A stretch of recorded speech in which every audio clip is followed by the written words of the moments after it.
I'm just going to talk a little bit about a couple of the upcoming best practices, and then I'll introduce our speaker, Mark Elliott. Upcoming, we have three more planned. One is going to be on how to work in a partnership, both the sort of soft skills of managing a partnership as well as legal issues such as shareholder agreements. We've also got a best practices on the SHRED program coming, and one on how to be a leader or how to be a manager in a growing startup. So now I'd like to introduce Mark Elliott, who is the co-founder of Venture Accelerator Partners. That's a company that provides part-time sales and marketing assistance to growing firms. He has 15 years of sales, marketing, and management experience, and they've worked with about 50 companies in 5 years. Some of their successes include closing multiple customers to create a $600,000 annual annuity stream for a finance company and working with a clean tech firm to close $4 million in opportunities. So Mark has a lot of expertise in this area, and I encourage you to ask questions. The mics are in the ceiling, so you can just ask from your seat, and we can include discussion throughout if you're okay with that. Okay, welcome to Mark. Thank you. Excited to be here. Very excited. So we just want to get a good feel for what kind of crowd we have today in terms of, so how many people here are solopreneurs? You're a one person shop. You say, what about 2 to 10 employees and then 10 plus? Yeah, we've got a good mix. And how many people have a sales team already? Yeah, other than yourself? Yeah. So, good. Just and how many people are excited for the Mad Men, new season this weekend? Yeah, me too. Walking Dead, great finale if you're into that sort of thing. I think I'd like to do a Walking Dead, comparing Walking Dead to sales, figuring out some sort of angle. I'm sure I would get lots of hits to the website. Yeah, so we're going to talk about sales strategy insider tips, and if you have any questions along the way, feel free to ask them. It's a great way when you're fresh in your head, and if I've got it covered off a little bit later, I'll just defer it. But if you have a question, ask it. I don't think you have to walk right up to the microphone. You can probably ask from your seat. So, what we're going to cover off today, we're going to go through talk about value proposition, talk about targets, talk about sales and marketing working together, some sales tactics, process tools. I'm a huge believer in sales process tools, especially as you grow the organization and other people get involved in sales. I'm going to talk about something I think that's fundamental from a sales strategy, which is having a CRM in place. Forecasting, managing the team, compensation, some other great resources, and some of the follow-up items that will be coming out of this. So this is me. We've already had the introduction. So I don't need to go into it, but I can go back here later. But one of the things we're trying to do this year is give sales a better reputation. I think people have a perception of sales, and this is a quintessential perception of sales, which is this used car salesman that's trying to rip off the consumer, right? I have to go, with all these dubious sales tactics, I have to go talk to my manager for a minute and see if I can go that low. So, I think sales gets a bad reputation, but if you're an entrepreneur, sales and revenue are key to your success. So one of my goals this year is to give sales a better reputation. In terms of one of the place you have to start is value proposition, and at the end of the day, the customers, partners that you're working with, they're not going to care how fast your solution goes, or how many gigajoules it has, or how cool it is to look at necessarily. The decision makers at organizations really care about 4 key things. They want to look for solutions that help them increase revenue.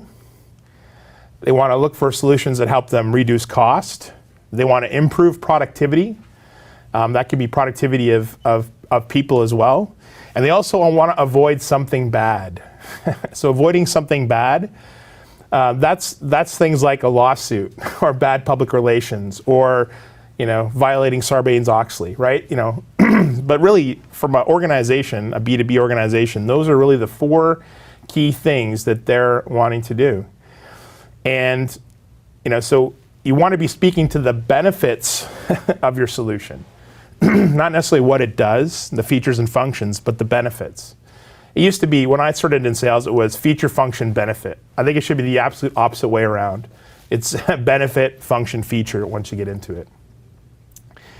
And it's really great if you can quantify the benefit. If you go to an organization and say, I can save you money, it's hard for them to understand what that impact could be, right? But if you say, I can save you 5% of this, that's a really great, value proposition that you can bring forward to them. So if you're able to quantify your solution, so when you're talking to organizations, they have a better understanding of how it specifically helps them, that's all the better. Sometimes too, and I just had a quick talk with Arvin just before as we came in, but sometimes, selling directly to a customer isn't necessarily the way to go, because the end user doesn't buy that way, right? They maybe buy through a partner. So you want to take a look at how the organizations you're targeting, how they purchase things, how they make decisions, how things get done, because it's not always going directly to the end user. Sometimes it's going to partners. And there are certain areas and geographies around the world where partners, even in Canada, where partners are going to be the most cost-effective and the best revenue method to go to. The other thing to think about too is, does anybody here have only one type of decision maker that can make a decision? No. So if you have a solution that may improve productivity and decrease cost, you may be targeting a couple different parts of the organization. And so you need to change the value proposition, change the benefits to suit the people that you're talking to. If it's someone that's responsible for increasing revenue, if they own the P&L and they own own a division from a sales perspective, they're going to be interested in revenue opportunities. If it's a CFO, they may be interested in revenue, but they're probably interested in cost reduction, expense reduction, and they're often something that bad happens falls under their area. So you want to think about the benefits of solution, and when you're targeting different parts of the organization, you want to change the value proposition to match what the person you're targeting cares about. And the other thing I think is really important is to think about how different you are versus your competition, right? So, there may be different types of competitors, so it's good to understand how you're different. So if someone asks you, or you're understanding what your value proposition is if you're different, and work that into your pitch as well. They say, I already have company X. Well, ours is different because of this, right? Or if company X is already in the account through research, then you can talk to them. We got a few, since no one's asking questions, and I was going to say the first person to ask a question, I'll buy a coffee. But if it's a roll up the winter rim, we're going to split the prize. Go ahead. Is that a question? Yeah, what kind of coffee? I guess I'll write that down, but preferably small and inexpensive. No, whatever you would. Tim Hortons. Any questions right now so far? Are these slides available, or should we take notes? The slides will be made available, yes. We send an email with the survey, and the links to the video and the slides will be on that in about a week. Yes. There was a question. There's some pre-questions that came in. So one of the questions was, how can I find the right distributors, and what should the contract look like?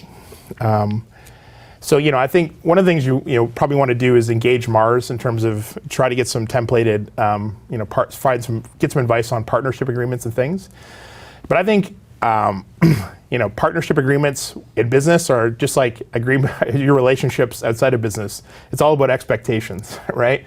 So I think part of it is when you're trying to find a channel partner, you want to make sure you understand their expectations and they understand what your expectations are. I think that's really key. What does that mean? What are you expecting them for sales? Are you expecting them to set up meetings that you can go to? How are you going to support them? How quickly will you ship product? How quickly will you provide them answers? All those kind of things. And I think you want to look at, we're the best end users for your products. How are they procuring things today? How are they buying things today? And what's the best and are those organizations, are there people that you can partner with? In terms of things like exclusivity, I think you need to make a decision. But one thing I would say is you don't want to have a contract go on forever. You want to definitely have an end date. So, because if you have it go on forever, then you may be stuck with a really bad partner that's not helping you move forward. And you can do as much due diligence as you can before. But if you don't have those things in place, it's not going to help you. So I'm not sure who asked that question, but if you're here, thank you for sending it in ahead of time. Targets. The other thing, one of the other questions we had in was selling innovative concepts to conservative, risk-averse audiences. Well, one of the things I think you want to do is when I talk to a lot of organizations and I say, where is a fit for your solution? Anybody can buy this. Anybody, everybody. 3 million businesses in Canada. This is a solution for them. When you're a growing company, I think it's really good to focus on a specific vertical or segment. And one of the ways to help pick it is figure out what's the benefits that your solution has. What's the best fit for customers? Where do you save the most money? Where are the things going on that you can help them with? And I'm really big on having a vertical focus. So if you can, if it's oil and gas, or if it's mid-size, mid-size financial companies, or I have a client right now. They develop custom Facebook and Twitter applications. So, their targets are retailers that are active on social media, and entertainment organizations, like sports teams, movies, the people that are using those methods today. So they're not calling on people that don't have a Facebook account at all, because you have to convince those people that they should have Facebook, and that before you can convince them that they should have a solution for you. Yes? About those benefits, value proposition, and now the target, how do you put dollar amount on those benefits to finally put some interesting feasible targets? And that's a really good question. So one of the things you can do is you always want to, whenever you can estimate, right? Do some estimations and say, hey, based on these assumptions, this is what I think. And if a customer says, I don't believe those assumptions, we'll say, well, let's sit down and try to figure out what they may be for you. If I can save you 20%, if I assume 20, but it's actually 10, is that still interesting to you? So that's a great conversation to have with someone. I would also say, and one of the things I think a lot of organizations don't do a great job at is when they roll out a customer, they don't often go back to that customer and see how it's helping them, right? If I'm developing websites, how many more page views or how many more inbound leads are they having? If I'm developing solutions for oil and gas, how much more productivity am I getting out of the wells? You can go back to those clients and find out, and then use that in your future pitches. So that's a great question, though. Probably not as obvious as this answer when you look at less direct benefits, born less tangible benefits, I should say. Yeah, if you can, try to quantify it. If you can't, make sure you focus on the benefit. But I would try to. If you don't try, you won't know, right? And there are, as a productivity benefit, cost savings. You know what? If it's avoiding something bad, you understand what the penalty may be, right? So, I would take a look at those sort of things. There also may be an opportunity where maybe you have a B2B solution, but maybe it's a low value item, or really is, it could be a horizontal focus. So I'm focusing on a certain size of business, maybe not a vertical, and I'm maybe focusing on a certain partner to get to the market. So horizontal focus is okay as well. I always think the vertical focus is best. And I think the thing you want to continue to do is own your, if it's a horizontal, vertical, or horizontal or a vertical, own it. So do really well. I'm not to say turn down inbound leads that are for outside of your vertical, but I would say invest a lot of time in being proactive inside your vertical versus trying to experiment with a lot of different verticals, because you don't know where you're going to be successful. And also, one of the great ways to get into an account is to reference an account that they may know. Sorry, you have a question? Sorry, I just missed when you're talking about vertical versus horizontal. Like, what's that? I mean, what's the so maybe as an example, like somebody like Wave Accounting, or someone like FreshBooks, right? So they're not focused on a specific vertical. They're focused on a certain size of organization, freelancers or small development shops, right? So that's a horizontal focus, where it's this certain size, but it doesn't matter what industry they're really in. Vertical focus would be focusing on certain types of industries. The other thing is, think about, in terms of targeting, think about the best contact at the organizations to hear your message and make decisions. I also like to call high in the organization. You try to, because you can always, it's easy to go down, it's harder to go up higher in an organization. So you can focus, and the reason you want to go higher is those people are, if it's a significant enough benefit, those people are going to be often the ultimate decision makers, or somebody on their team will be. So I think you want to make sure you're trying to stay high within organizations. Try to target the ideal contact. But at the same time, also understand that all organizations don't work the same way, right? So does anyone here have a technology-based solution? Yeah, a few people. So selling to IT is one of the most challenging things, right? Because I think a lot of times they're not very risk averse. They don't want to try or make a recommendation of something new. Not always, but sometimes. So I like to often focus on the business user, the benefit, the organizational benefit. But sometimes you have very proactive IT groups, right? So again, every account isn't the same, but if you start with the best target ahead of time, then that's the area to be the most successful. Yes? So what about getting or creating a champion in the organization? Because just going and talking to a higher level contact may not be as helpful unless you have a champion in the organization. It may not be, but if you're trying to get into the organization, then it's a great, if you know people that you can leverage within the organization, again, that's a great way to go, or get information or get sponsored in. But if you're trying to target organizations, or you're at a networking event and you have a chance to talk to a leader of a certain area, then I would say you definitely want to do that, because again, they can push you down within the organization to other contacts. Having a champion, is great as the project rolls along, but you have to get some traction to get going. How would you suggest you make that first contact? Like by email, by phone, in person? Yeah, that's a great question. I've got a couple slides later. I've got some sales tactics that we'll get into. Some different, because there's not one right answer. There's lots of them, and so we'll talk about some of the ones that I use and my customers use as well. Great questions. Does anyone here have sales and marketing departments? Sometimes it's like, sales is like, get us better leads, and the marketing is like, why don't you close these awesome leads we're getting you, right? And I think the big thing for sales and marketing is to work in alignment. And if you're a smaller organization, sales and marketing is probably the same person, so it's a lot easier to sort it out. But I think everyone just needs to make sure you're on the same page around targeting market segments. And I'll also make sure that this marketing team has the things that are needed for the sales team or the salesperson to close a sale. Whether that be an up-to-date website, brochures. And I'm not a big believer in having a lot of pre-printed brochures, but it's great to have a 2-page PDF that you can print if you need. You can email if you need. Making sure you're in the right social media. Nothing worse than seeing a company that's B2B and having than spending a lot of time in Facebook. If they don't have a lot of time, I don't always think that's the way to go. But Facebook is so many users, yes, but it's not always the best fit for your organization.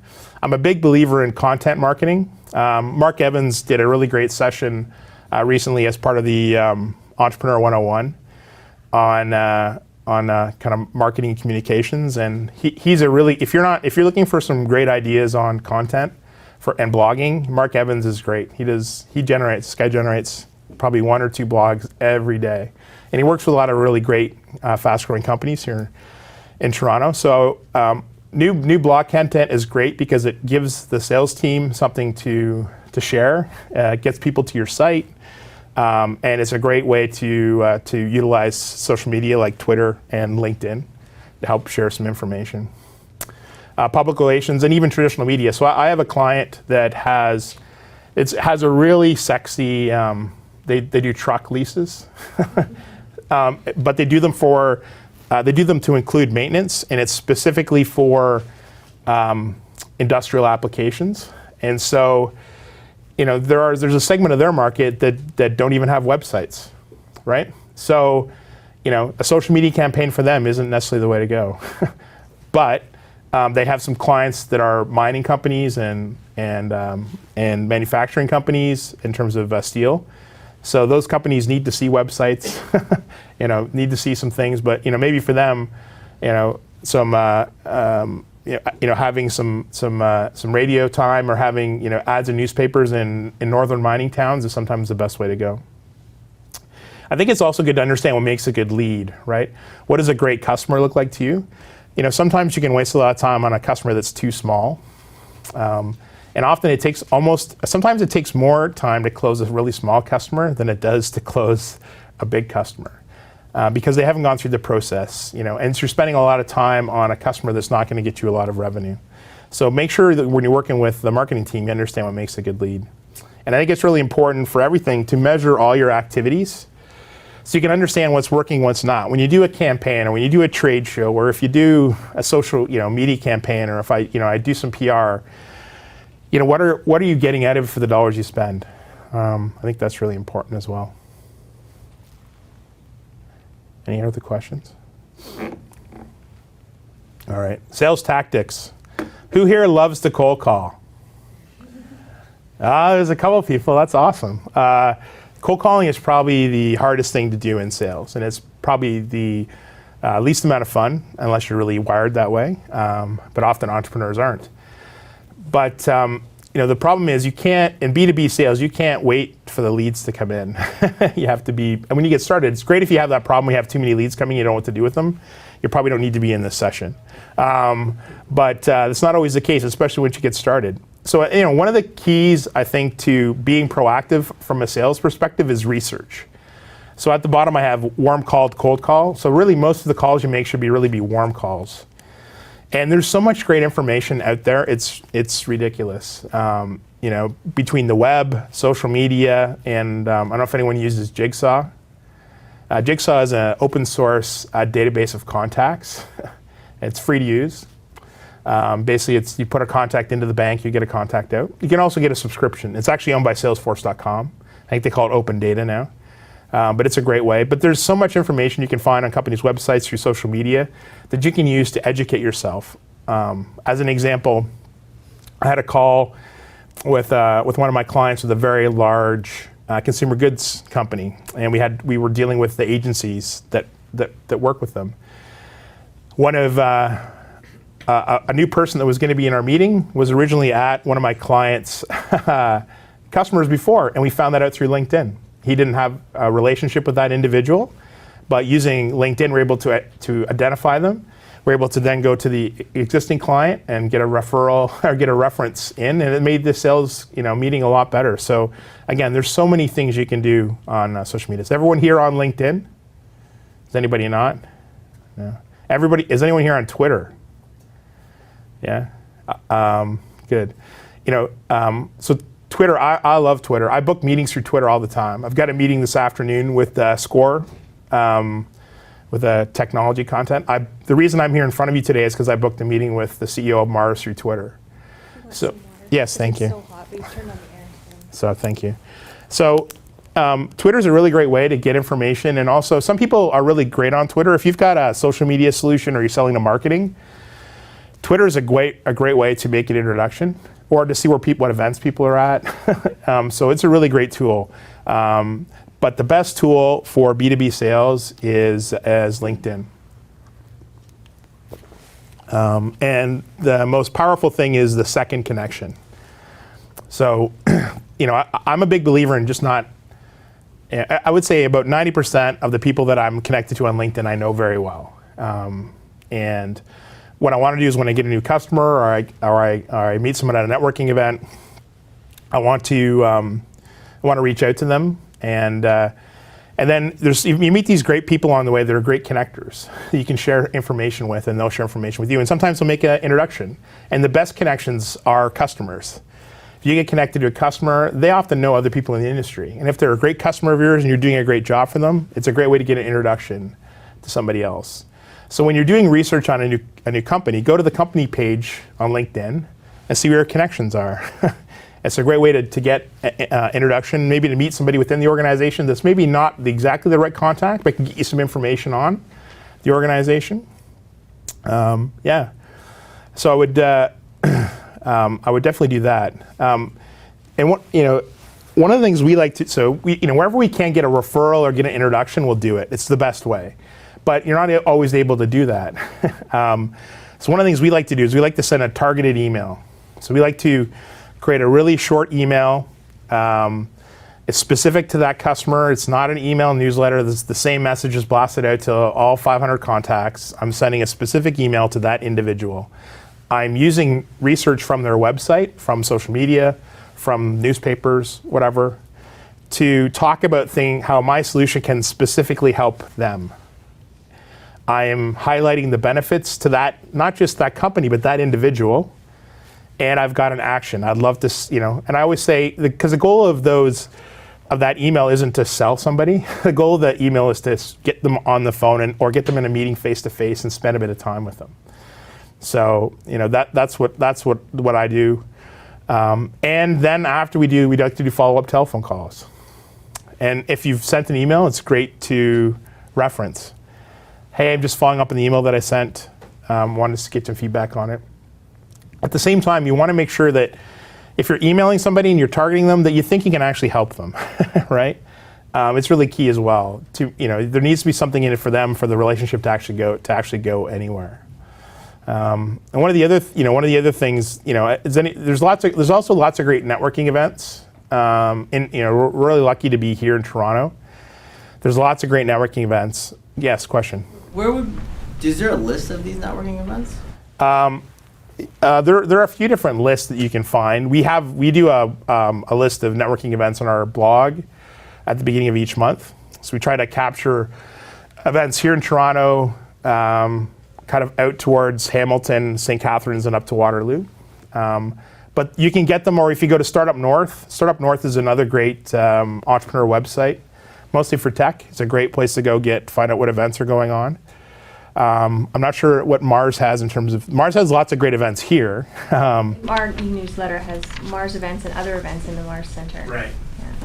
And I think the one thing about networking events too is it's often easy to go to networking events where there are other people like yourselves, right? So you go and you meet, your competitors or people that are other service providers, but you don't necessarily meet customers. So, one of the challenges is to go to events where you're going to meet, customers and partners. And try different things, try different events. Maybe it's a Board of Trade event. Maybe it's Mobile Monday that's here. If you're selling a telco-based solution, Mobile Monday here is a great event. They get 200 to 400 people out.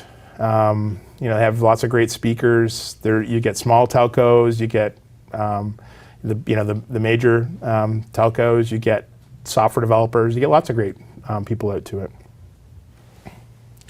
Any more questions on that? Yeah, question at the back. What about webinars as a tactic for, describing your services to? Yeah, I think having webinars, presenting at events, sharing information. Definitely, those are other ways. You need to get the people to go to the webinar. But yeah, I think those are great ways to. Can you share any tactics of how to successfully do that? Well, that kind of what I would say too is have great content. And build up your LinkedIn connections, your Twitter connections, your email newsletter. Make sure everybody in the team knows what's going on, and use those to get them, to spread the message. Do you think that content should be more like thought leadership focused or sales focused? That's a really great question. I think in general, if you're trying to find people that aren't familiar with you, it needs to be more thought leadership. I actually just talked to Stephanie and our team last night about. I was asking her how the webinar she was on yesterday went. She said it was too self-promotional, right? And I think if you're trying to talk to people that aren't that don't know your organization, you want to talk about something about thought leader, and you're giving the presentation, and you're going to have your name on, maybe your logo on the slides, and you're going to have a thing at the end that says, "Here's my contact information." So if they're really interested in what you said and you do a good job, I think people will go. And I think that's the same way for content too. I think if you write a blog and it's just about your organization all the time, you're not going to get, more people to your site. When they're on their site, they'll get to know what you do, right? And once in a while, you can throw in some things about your organization. But I think that's back to this content marketing about learning versus telling. I think that's kind of the way I would go about it. You want to be a little bit salesy, and of course you want to highlight some of the solutions that you don't want to necessarily talk about things that you can't do, but I would definitely do it that way, I think. You can have specific, presentations to your solutions, but you need to have enough customers or people that would be interested in that. And I think sometimes organizations depend too much on, webinars and general things. I think sometimes instead of trying to set up a meeting at a restaurant or an event, just try to set up one-on-one meetings. It's more convenient for people. You can have better conversations. It's good to mix them in, but if you're trying to target a number of customers in a certain vertical, especially in Toronto, it's really hard to get a lot of people out to your industry, your specific events. So I would try just one-on-one meetings or one-on-one web demos. You can get more information from them at that point. Great question.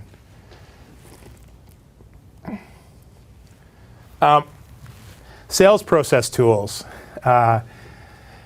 When you start out and you're one person or two people, it's easy to manage the sales process. When you start to grow the organization, I think you really need to have the sales process down. And I think to do it effectively from the start, one of the keys is understanding the path to sales success, is what we like to call it, which are the steps in the sales cycle. And the reason you want to know that is so that other people in the organization know about it. You know the steps that are necessary to close a customer or to get a partner on. And we typically have a 6-stage process. One is prospecting. So I'm either actively looking for people to engage, or maybe I have a lead in that I haven't qualified yet. So it's kind of that area where I'm looking for people, I'm trying to qualify a lead, or I'm trying to, I've got a lead coming in but I haven't done anything with it. The next is qualification. So I want to, if I've identified that it's a really interesting company to work with, I won't necessarily know until I talk to them or I communicate with them. If they have money right now, or even if my solution is a good fit for what they're doing.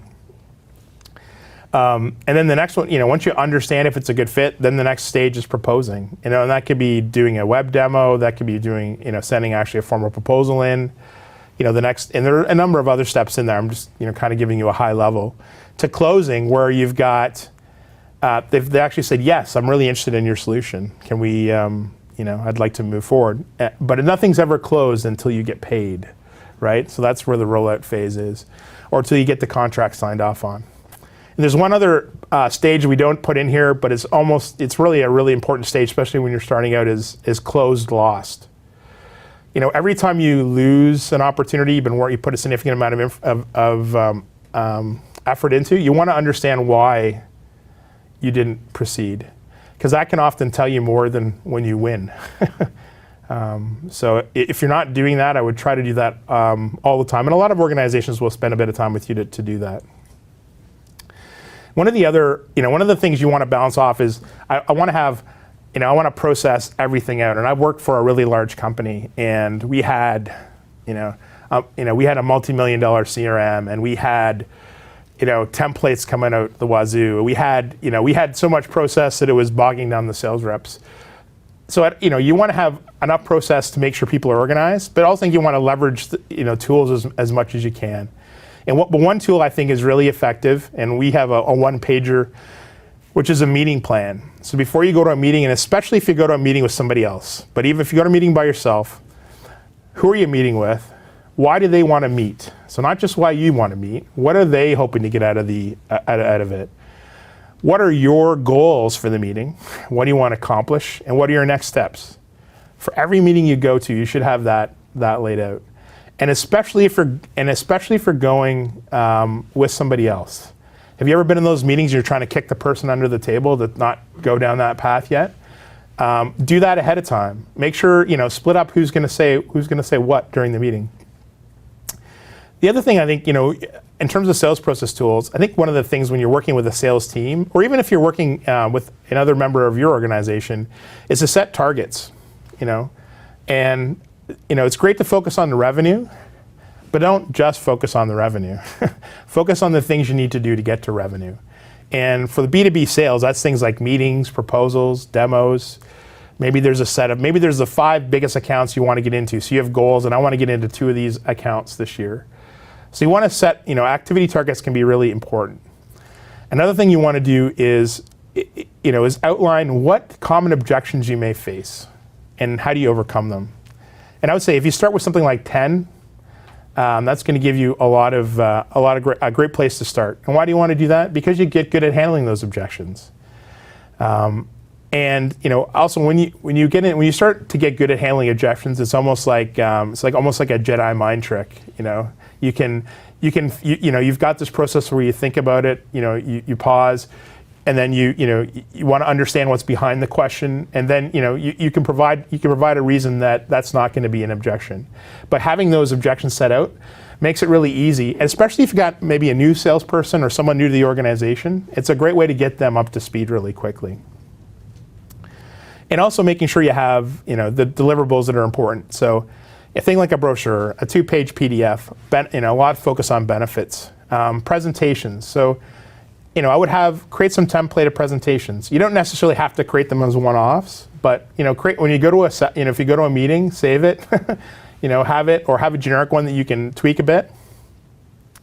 Proposals, figure out what's going to be templated in proposal, create it.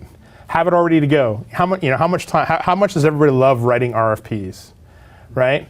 If you can create a proposal template, you can have pieces that you can put in, and you're going to tweak it a little bit, and you should tweak it every time for each customer. But if you have it ready to go, it's going to save you. It's a pain to get done, but it's going to save you a lot of time down the road. And make sure that you've got, the web's being updated with good content and good stories and the things that are going to help the sales team be successful. Any questions on sales process tools? I'm going to get to the most exciting sales process tool of all. Dun, da, da, da. Sales CRM. Oh, it's exciting. How many people here use a CRM? So not everybody. I really think it's going to, if you're growing a business, having a CRM is really key. And the good news is there's lots of different flavors and choices that you can pick. Does anyone use HighRise here? No? It's a very cost-effective solution. Microsoft Dynamics, I would say slightly more heavy-duty, but there's a web-based. Salesforce.com is the one I like the most. We use it ourselves. We recommend it to most of our clients. The reason I like it is it maybe doesn't have as great a UI as HighRise. But it's much easier to generate reports and to be consistent, make sure people are consistent. And they have a great group edition pricing, which is $15 a user per month. So it's still pretty cost effective. And if you don't want to spend any money, you can get Zoho. It's basically, I would say it's very eerily similar to Salesforce, and up to 3 users is free. So there are some different examples. So there should be no excuse because you can get something for free that can use by up to 3 people. And there's other solutions that are very inexpensive. And the sales CRM, it's not just the contact. It'll have your account information. Yes, it'll have your contacts, kind of like Outlook does. But really, it's a great way to make sure you've got your activities incorporated, right? If I've sent an email, it's in there. If I've had a conversation, it's in there. If I've had a meeting, it's in there. Because customers aren't all in the same buying cycle as you would like them to be. So sometimes you get some really great information. Maybe they've got 2 years left on their contract. You understand what the pains are with the existing product. So I want to capture all that information and schedule a future activity for myself to go contact that organization probably at least a year before the contract is up, and try to have a meeting with them to get in front of the next purchasing decision. It's really easy to lose track of that stuff. And if you're working with multiple people, again, having everything in one spot makes it really easy to share. it's a great way to put your opportunities in and next steps. And with Salesforce, and you can link all your activities directly into your emails and meetings and calls back into that opportunity. It's great to capture notes. You can have these can take direct feeds from your leads, and again, it's a great way to share information. So if you don't have a CRM, take a good look at it, because I think it's quite good. Any good question? Yes. Sorry, what did you mean when you said it captures direct feeds? You can actually have it like Salesforce.com. You can set it up so if you have inbound leads, you can actually have them directed automatically into. If someone sends an email to info. Yeah, or fills in your form on your website, you can have it go in automatically. Question at the back. Yeah, I have a question just about this last thing. So we have an inbound marketing campaign, and it's fairly effective. We get about maybe one like kind of good lead a week, but then we get about 7 or 8 or 9 or 10 that are sometimes garbage or competitors and stuff. We used to have them all going into our CRM system automatically, but then it felt like our CRM system was getting kind of dirty and mucky and muddy. What do you generally suggest people do? Like, when do you cross things around? Yeah, that's the last thing you want is a dirty CRM. So, but what you can do is you can take the, for Salesforce or a lot of things, you can actually have leads, or you can qualify them or not qualify them. And the reason I think you want to keep track of it as well is, what if that lead comes in 6 months from now and you've already determined it's not a good fit, right? Or they're a competitor or whatever. So you can, in a lot of the CRM systems, you can qualify, you put them in as leads, and then when you approve them, they move into the accounts and contacts. But if you say it's not worth it, it stays in the leads. And you can run separate reports on them. But again, you're going to learn information from those things anyways, right? Or maybe down the road, maybe the customer sends a lead and the organization is too small. But maybe in 2 years, you have a SMB product, right? Well, now you've got a bunch of things you can go back into and say, okay, let's engage with some of these people that showed interest in us before. So that's what I would do. And the thing, it is easy to get to have your CRM get out of control with bad and messy information. I think it's good to make, a lot of the CRMs have, like, if you go to Salesforce.com, they've got lots of really great web videos. There's lots. It's fairly intuitive. But I think it's good to make sure that everybody at the organization is on the same page about how they call things, how they're using it, and that can be done, fairly easily at the beginning of implementing a CRM. Any other CRM questions? No. For a lot of organizations, it's a love-hate, mostly hate relationship, but it really is important, and especially if you've got, if you have a sales team. You don't want that salesperson having that information just in an Excel spreadsheet on their laptop or just in Outlook on their laptop. That's information that you're likely paying them to collect. And if they leave and you don't get it, even if they haven't made a lot of sales, at least you have that information that you can work with afterwards.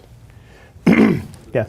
You were talking about social media and how that's increasing you to book meetings, et cetera. Is there anything now to integrate social activity with CRM? Yeah, there's a few tools. The challenge is they're not really set up for smaller organizations. There's a tool called Inside View, and it's actually, I looked into it because it actually will it'll go and look for feeds for the people in your system. So it'll put it'll look at Twitter and LinkedIn. There's also like a LinkedIn widget. I think it's maybe for free in Salesforce as an example, but a lot of the CRMs will have, especially Salesforce, it's kind of the biggest in that space in terms of the cloud-based. There are other ones, but they're more expensive to roll out. But there are ways to do those. They're not, social media today isn't so perfect. Like does anyone here use TweetDeck or even Hootsuite? So even Hootsuite. So sometimes I can see a tweet that has my company in it, but my social media manager can't. Sometimes it's a little bit flaky. So there isn't a perfect solution today, but Inside View, if you're using Salesforce.com, there is a LinkedIn app that you can integrate in as well. But I wouldn't say anything's perfect today, unless somebody else has any suggestions about what they're doing. I mean, I think like more marketing automation type tools. That's where you'd be using like a Loqua or Pardot or you know, where in which you are using social media type of vehicles, where in which the inbound leads then would integrate through those apparatuses right into Salesforce or something like that. So that's what we use. I mean, there are cheap versions of that, and that they integrate quite well into those. So I mean, it's because you need to be able to manage, especially if you are using social media and there's a lot of leads coming in that way. So. One of the things that I found from my experience is CRM was great when people stayed the same company for a while. But, you know, okay, I made this great contact with the manager, the decision maker, and then you find out that they're in some other company a couple months later. Yeah. Do these tools, you know, is there one that does a better job of that? Because I feel like, again, like one of the biggest problems everyone I think is finding is how do you keep your CRM system not muddy or mucky? And one of these, I think, new current dilemmas is people just keep jumping ship all the time. So how do you keep track of that? Yeah, that's really important. And I think part of that is tying in, you know, LinkedIn and things, and being connected to people and seeing when people move, right? LinkedIn's really great for that. If anyone, one thing I look at every single day or every single week is I get a email from LinkedIn on Monday morning that has people that have changed their basic jobs or they've got a promotion. And I look at that every day, and I'll often say, "Hey, congrats on the new job," or I found out working with one of my clients, our key contact had moved before it was announced within his company through social media. You can. I would definitely do that. I think part of the thing is you need to. I don't think there's a perfect way to do that, unfortunately. But part of the thing is you need to make sure you understand who your best customers are or best prospects, and how do you tweak them. So even things like email newsletter, right?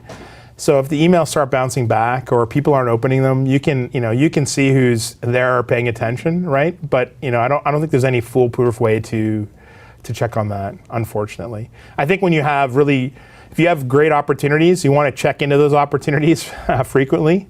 And I would also say for really great opportunities, you probably want to have at least one or two other contacts within that account, so that if somebody does leave, people know what's going on from your perspective. Sales forecasting. So right after, these are like the two most exciting slides. You got CRM, and then we have sales forecasting. I love sales forecasting. I actually do. It's a quirk of mine. But I think a really great sales forecast is really essential.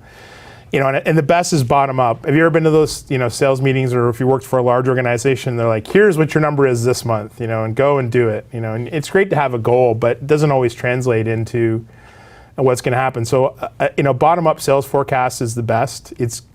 I typically like to have bi-weekly or monthly formal forecast sessions. It's good to be consistent in the types of things you go through, and I always use the sales CRM as the tool to review it in. So I review it through the opportunities in the funnel. I always want to make sure what's the next step, right? So I've got an opportunity, great. What's the next step? Where are we? I'm going to do this, and I always want to make sure you want to hold reps and managers accountable. So if they said 2 weeks ago that they were going to do this, then I'm going to ask them how that went, right? And for forecast reviews, I probably would spend half an hour to an hour preparing myself for the review. So I don't just go right into the review and sit down and look at stuff the first time. I want to go in, take a look, review the notes I had from the last meeting about what they said they were going to do. And I think you want to look at specific things, right? Ask about specific opportunities. And don't just ask about the ones at the bottom, ask about the ones that are farther up in the funnel as well, because those are important to come through. And also, if you can help the sales team with those things, you want to do it as well. Sales team. So there's a few people here that have a sales team. It's a sales team of one, but sales team. But I think it's really important to have roles defined in terms of who's doing what, where they can go to get help. We talked about expectations. What are your expectations for them? And expectations on not just revenue, but activities that drive revenue. Especially if you hire, I would say if you hire junior salespeople, but also if you even hire senior people as well. Making sure they understand what the expectations are, but also make sure that the support's in place. So you have the things that are there that are necessary for them to be successful. And I believe in a communications plan, and a varied communications plan, and not just management by walking around. Have you ever had, work for those managers? You sit down once a year for your yearly review, and then all the rest of the time they just walk around. How are things today? How's that? How's the TPS reports going? Right. So, management walking around as a strategy alone does not work. Communications plans between the sales manager and the sales reps. Yeah. And I like to have formal one-on-one sessions that a lot of times around forecast reviews, but also professional development as well. It's good to have team meetings. It's also good to go on sales calls. Even if they're not the biggest opportunities, it's good to go on sales calls. And if you're a sales leader and you're on a sales call, your goal isn't to control that sales call for the most part. Your goal is to work with your sales member to have them to kind of validate how they're doing, right? Help them out, yes. Make sure they're planned, but it's a great way to see how they're acting in front of customers. And also, I do think management by walking around is important, but it shouldn't be the only communication strategy you have with your sales team. Any questions on sales teams? No. Did anyone see the new A-Team movie? I didn't see it. Was it any good? No. I don't know. So, sales compensation has a few keys that I like to see. Want to make it simple. You don't want to have too many measurements. You want to make sure it's measurable. You want to have reduced the amount of gray area. Nothing worse when you have a review and they think they're doing great and you think they're doing horrible. That's like the worst feeling ever. I do think, for the most part, there should be some base salary as a component. Commission definitely paid on revenue or achieving the results. But I really like to have activities as part of my compensation plans as well. So meetings, proposals, demos, especially, when, you get people that start and they have their 6-month, getting started period, and a lot of times you just end up giving them their full compensation anyways. Have a bigger focus on activities in that early phase, and make sure they're doing the right things the right amount of times, and that's going to lead them to be more successful down the road as well. Not clear about activities. Do you compensate by activities, or you verify by activities? I compensate by activities. It could be things like getting meetings. It could be maybe special, doing proposals, meetings with C-level off a certain subset of accounts. I have compensation on those activities. I do that, both when I worked at a large company and also at my organization now, and working with my clients. Any yes, question? In terms of commission, like in our company, we have something scaled, and I think it's not going to work. I think we have a tiered commission structure. Yeah. I think it's just going to get confusing after a while. Yeah. Do you think it's better if it's like a certain percentage, certain amount, instead of actually just tiering it? I like having a set percentage. The bigger the deal, the more they're going to get, right? You don't have to play around with the percentage too much. I also like paying on revenue versus margin. At the same time, I don't like salespeople to control the pricing. They can control it maybe to a certain level, but they can't control the pricing carte blanche, because there becomes challenges. I also think too, sometimes gross margin is hard to figure out.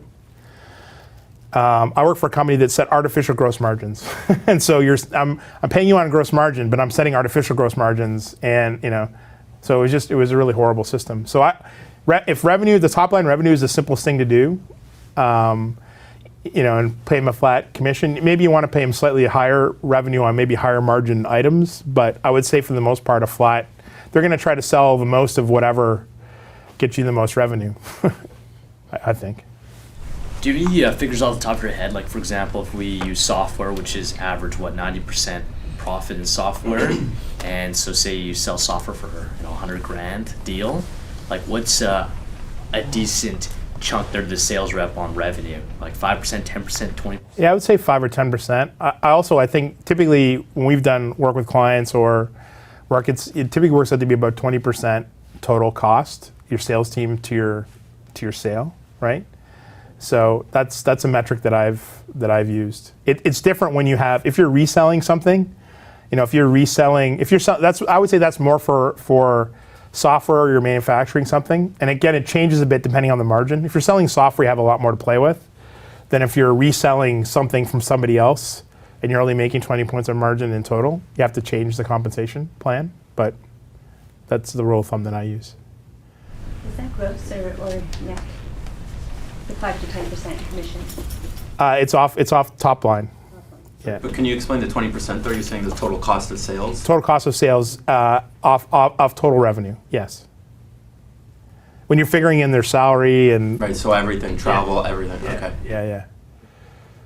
But again, that works better for certain, Also, if you're selling $1 million item and it's going through your channel partner, again, there's not one right answer. I think you need to make sure you can, do some planning and figure out how much revenue you need, and then how much, how much you need to pay folks.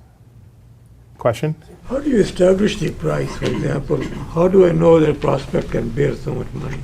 That's a great question. I always say start high and then you can always go lower. But there's lots of great ways. You can do research and see what your competitors are charging. I work with a client that provided a technology solution for manufacturing, and their return on investment or their payback was 2 weeks. So I said, your prices are too low. They said, yeah, but the cost of our components is X. I said, it doesn't matter. Like, take the price up. So we can also see what the return on investment or payback is for a client, and work and set it up that way. So what would be a reasonable number for return on investment? Well, it depends on what it depends on what they're. But if I would say a payback for a manufacturing company of 2 weeks is ridiculously short. If someone would still probably look at your solution if it was 6 months. So 2 weeks was far too short. You don't even need a sales rep at that point. Well, they still need to have them aware of what the solution is. That's the problem, right? So. How would you compensate in between when you categorize it in activities? Like, how would you compensate it? I would set targets and have a dollar value per target. That's the easiest way. I pay people that work for me on getting booked meetings. I'm not paying. There's more incentive if they close the sale, but it's one of the building blocks to get there. And sometimes too, you need to have a certain meeting, and sometimes you need to bring in other people for that meeting to be successful. But you still have that meeting with that certain level of person is really fundamental in moving forward with the sale. I think there is some additional information from MaRS up on sales compensation. Yeah, I'll mention a whole bunch of stuff that we got that for people that are interested in this. Okay, there's lots more stuff. So my next slide is great sales resources. So before I get to my great sales resources, which includes MaRS, by the way, does anybody have any questions about or something I didn't cover off today? Yes. Just have another question around social media. Understand it's a great marketing tool. A lot of the marketing engine is really using it to drive leads. How do you see social media used by the individual sales rep? Yeah, and I didn't get a lot into that today, but I use LinkedIn every day. I use Twitter every day. I use it for my clients and I use it for myself. How I would use LinkedIn as an example. So every day I try to make one new connection on LinkedIn. That's one of the little tasks that I do. And I try to make connections with people that I know. So I don't just try to make willy-nilly connections. I join groups, see what discussions are going on. You can go look at what questions are being answered. I use it as a research tool to see who's at what organization. How do I know them? How am I connected to them? On Twitter, I try to follow prospects. I try to follow competitors. I follow great third-party information sources like MaRS. Yeah, it's amazing. You know, I was working with a client and I was following somebody that was a social media at RIM, and they left and started their own company. And I had this online relationship with this individual, and you know, was able to help find a $380,000 opportunity for one of my clients. You know, so I book meetings. I book meetings through Twitter all the time. You know, just if you have a marketing-based solution, or one of your contacts is really active on Twitter. I work with my clients, and they have a social media solutions. So I pinged one of the social media leader for this really great international travel company. He got back to me within 5 minutes. He followed me. We direct messaged emails and got a proposal in for $80,000. So yeah, so it's, you know, that's how I would use it those ways. We do have a blog up on, I did a presentation at Social Media Week that was just on using LinkedIn and Twitter for B2B sales.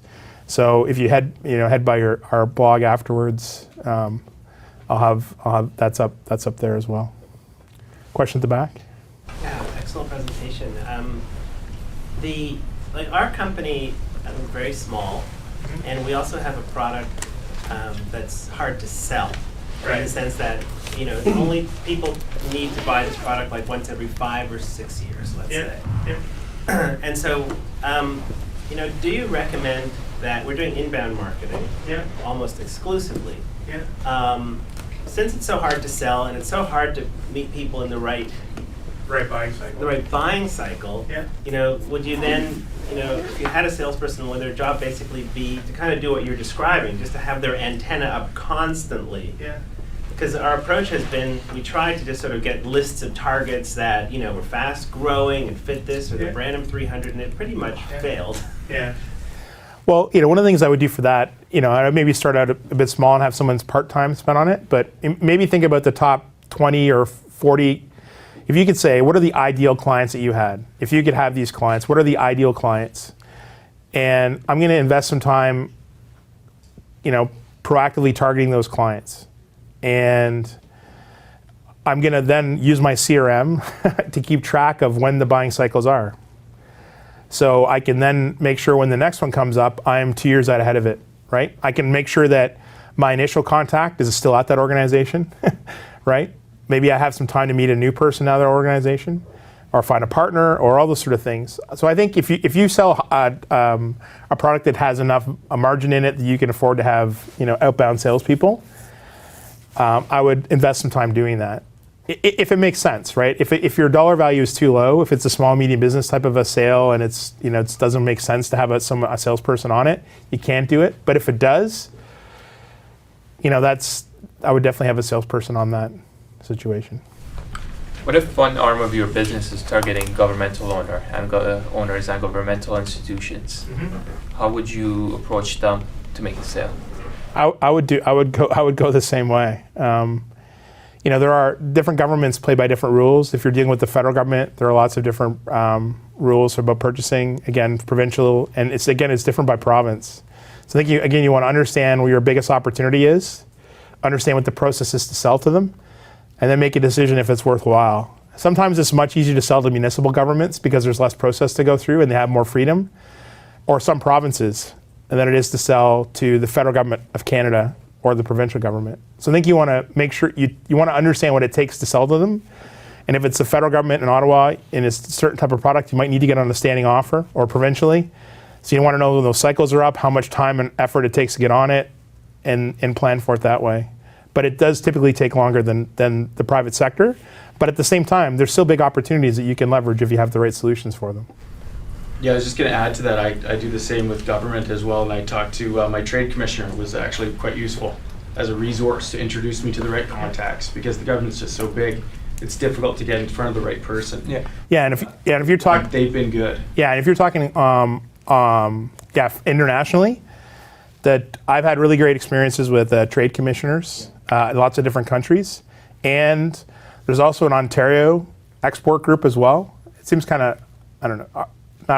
It seems interesting that there's both, but they have a lot of great programs and things as well, and can help make introductions. And they're bringing people through Toronto, as an example, all the time from the Middle East, from Mexico, from Latin America, from China, from India. So you just need to get invited to these events. And some of them, they set up matchmaking sessions where you can actually go and book 15 or 20-minute meetings with the national, gas company for Saudi Arabia, right? Versus getting on a plane and flying somewhere, you can have that initial conversation. So definitely the DFATE and Ontario Export are two great organizations if you're looking to go international. What was the first one again? Department of Foreign Affairs and International Trade. It might be called something else now. They change their name depending on who's in power, I think. So in terms of really great, and I'll stay for a few minutes after as well. So if you have some more, and if you want to grab a card, if you have any other questions, maybe you're too embarrassed to talk about, it's too salesy, not salesy enough. I don't know. Can I ask another question? Yeah. I lead a sales team, and we target agencies and brands. We're still a relatively small team, and it's not just Canada; it's U.S. heavily. How have you had experience in managing a sales force as far as we can't really divide up geographically or by vertical at this stage? Yeah. So it's kind of like eat what you can kill. Yeah. How do you manage that as far as account ownership and stuff like that? I like to have defined account lists. So it doesn't have to be geography but make sure everybody knows who's calling on what account. I think it looks really unprofessional if you have, two people calling the same customer. I don't know if anyone here has been in commercial real estate before. I have a really great friend in commercial real estate. They have some of the companies have no rules, and they have reps calling the same people. You could be at a customer event and one of the reps is trying to poach another customer. So I like to have defined lists. So even if you say, you have. But some organizations are so big that even like. But that's why you have a CRM, right? Yeah. It doesn't necessarily mean that you can get in a lot of different ways. Yeah, absolutely. And I think you can have rules too, where if someone has a list and if they don't make any progress in 6 months, somebody else can take it over. But at the end of the day, I think you want to make sure that, and especially if you say, if I had my choice, these are my top 150 customers, I want to make sure I have some focus on them, right? Sometimes salespeople can't make the best decisions on what's the best target. They may go after it, but it's too small, right? Or it's too big, or they don't buy that way, or they're owned by a company that makes sure that owns your competitor, right? Like, so I would definitely have it. You can have rules if you don't close it in 6 months, it goes back into the pool. Someone else can take a shot, but I think it's good to have targets on them. Yes. Will asking for advice of big companies that you want as your clients always kill the sale? Like if you're sort of in the development stage of a product, you have a customer you have in mind, you approach them for advice on their market, have you essentially killed your chances of selling to them in the future? I don't always think so, but that's again where I would try to leverage your network and see where you can get introductions, and also leverage great organizations like MaRS, right, where they can maybe introduce you to people, or go to these networking events. There's lots of great networking events where you can go talk to people. So I don't think it always kills it. If it's the ultimate decision maker you're trying to sell to, it may, but I would say, because they're going to know you're just starting out, you don't have the solution to find. But if you're creating a custom solution for them, maybe not so much. So the right answer is, I'm not sure. If you have a few words to introduce us to Yes. your organization and the Introduce others. us to Venture Accelerator. Yeah, so Venture Accelerator Partners, as we kicked off, it wasn't a plan actually. We provide part-time sales and marketing assistance to growing organizations. And that's both on the strategy and the execution side. So we can provide sales strategy, but we also have part-time salespeople. We have part-time VP of marketing services, and we have part-time marketing manager. So we do things like we manage organizations' Twitter accounts, help do their email newsletters, help update content on their website. And we also, help make cold calls and do those things as well. So I don't want to get too into, VA Partners, which is a great company, but we have a blog, and we do 2 blog posts a week, and sales, marketing, social media, startup events. So it's a good resource. There's a couple other great sales blogs, and also associated Twitter accounts and everything else. your sales playbook and the salesblog.com. Again, great sales resources. Some traditional / online that have really great sales and marketing and they targeted towards growing companies, Inc., Entrepreneur, and Canadian Profit. Great resources. One of my favorite sales books of all time, Sales 2.0. Has anyone read this book? It's a great book that talks about the change in sales from having Sales 2.0. And the presentation will be up so you can get this stuff definitely after. But Sales 2.0 is basically it talks about inbound marketing. It talks about breaking up the sales process because maybe you can have some more junior people doing the research and the outbound emails and have a more senior person doing the face-to-face meetings. So it's a really great book. Is anybody here close to Waterloo? No? So, but there's some neat things going on in some of the areas that MaRS supports, like Communitech. They have a peer-to-peer sales. They have strategic sales and kind of a sales rep group. They also have strategic marketing, the social media. It's really great. And Innovation Factory in Hamilton, probably once every couple months, they have sales or marketing focused kind of peer-to-peer groups as well. And of course, Entrepreneur's Toolkit, and lots of great MaRS resources that you're going to talk about. And one more thing, we helped to just launch recently sales and marketing for Canadian startups, and we have quite a few MaRS people that are on it. So the reason we did that is the best LinkedIn groups I think are really focused. So we're putting up sales and marketing information and resources and social media. They're specifically for startups and specifically targeted at Canadian companies. So you can take a look at that as well. Thank you. I will stay around for a few minutes after if you have any questions. Great. You've been a great crowd. Thanks very much.